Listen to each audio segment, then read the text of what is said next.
کسی انسان کی محبت پانا چاہتے ہو تو اس کو بتا دو، کیونکہ زندگی موقع کم اور دھوکہ زیادہ دیتی ہے۔ ایسے دوست کو کبھی مت گنوانا جس کے دل میں تمہارے لیے محبت، فکر، عزت اور چاہت ہو۔ اپنوں کو ہمیشہ اپنے ہونے کا احساس دلاؤ، ورنہ وقت آپ کے اپنوں کو آپ کے بغیر جینا سکھا دے گا۔ علم تمہیں راہ دکھاتا ہے اور عمل تمہیں مقصد تک پہنچاتا ہے۔ مجھے تعجب ہے اس شخص پہ جو اپنی برائیوں کو جانتا ہے، لیکن جب اسے برا کہا جائے تو وہ ناراض ہو جاتا ہے۔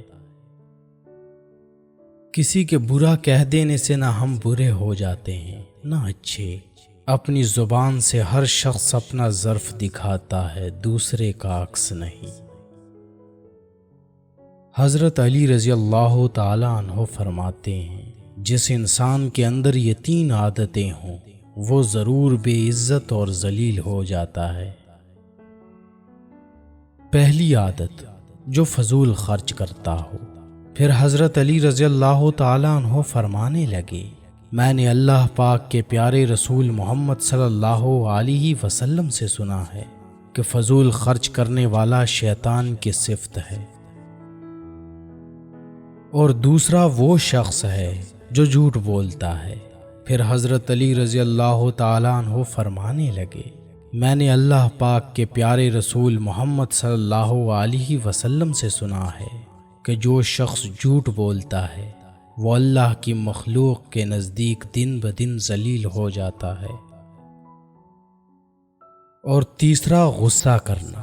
حضرت علی رضی اللہ تعالی عنہ فرمانے لگے، میں نے حضرت محمد صلی اللہ علیہ وسلم سے سنا ہے کہ جو انسان اللہ پاک کی مخلوق پہ غصہ کرتا ہے تو یوں وہ انسانوں کے دلوں سے اتر جاتا ہے اور بے عزتی کے دلدل میں گر کر ذلیل و خوار ہو جاتا ہے۔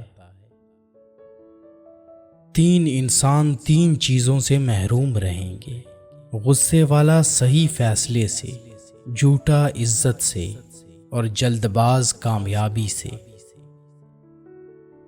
صرف پیسے کا ہونا رزق نہیں ہے، نیک اولاد، اچھا اخلاق اور مخلص دوست بھی رزق میں شامل ہیں۔